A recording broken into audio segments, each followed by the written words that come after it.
श्रीराम समर्थ. श्री ब्रह्मचैतन्य गोंदवलेकर महाराज प्रवचन सेवा 5 जानेवारी.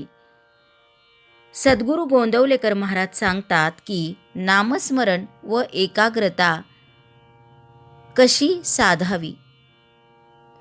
नामस्मरण करताना चित्त एकाग्र का होत नाही, त्याकरिता काय करावे. नामस्मरण करीत असताना हजार तऱ्हेचे विचार मनात येतात हे खरे. त्यांना आवरण्याचा पहिला उपाय म्हणजे त्या विचारांच्या मागे न जाणे. विचार मनात आले तर त्या विचारांना फाटे फोडून ते वाढवू नयेत, म्हणजेच मनोराज्य करू नये. विचार येतील तसे जातील, तिकडे लक्ष देऊ नये. चित्त एकाग्र होण्याकरताच नामस्मरणाची गरज आहे.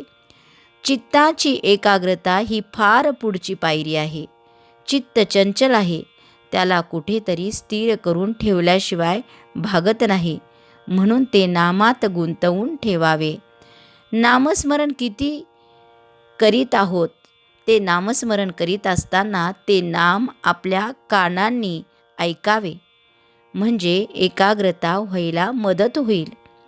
एकाग्रता झाल्याशिवाय नाम घेण्यात अर्थ नाही आणि नामाशिवाय एकाग्रता होणार नाही.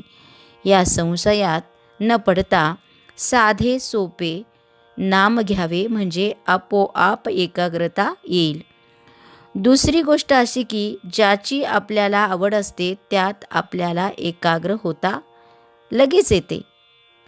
आपल्याला विषयाची आवड असते, म्हणून विषयाचे सेवन करताना आपण लगेच एकाग्र होतो. मग त्याचप्रमाणे विषयाच्या ऐवजी आपण परमात्म्याची आवड धरली तर त्याच्या ठिकाणीही एकाग्र होता येणार नाही का. म्हणून आज विषयाची जितकी आवड आहे तितकीच देवाच्या प्राप्तीबद्दलही आवड ठेवावी, म्हणजे आपल्याला त्याच्या ठिकाणी एकाग्र होता येईल. एकाग्र होणे म्हणजे त्या ठिकाणी समरस होणे. मीठ पाण्यात टाकले म्हणजे ते पाण्याहून वेगळे राहते का.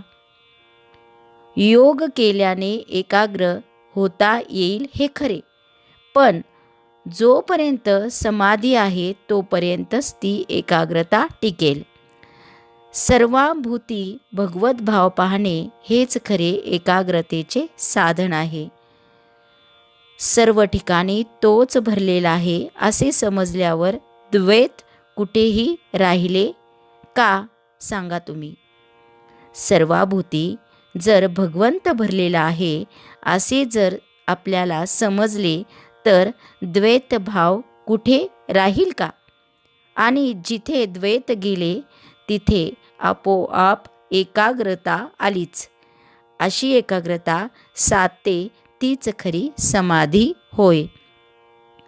मनुष्य अगदी एकटा असला किंवा एकांतात असला तरी आपल्या कल्पनेने तो अनेक माणसे आपल्या भोवती गोळा करतो.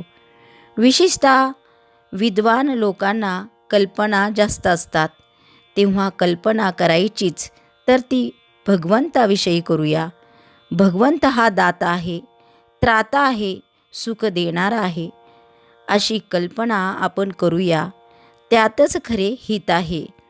कल्पनेच्या पलीकडे असणारा परमात्मा आपण कल्पनेत आणून सगुण करावा आणि तिथेच आपले चित्त स्थिर करण्याचा प्रयत्न करावा. आजचे बोधवचन. मन एकाग्र होत नसेल तर ते न होवो, पण नामस्मरण सोडू नये. जानकी जीवन स्मरण जय जय राम. श्रीराम जय राम जय जय राम.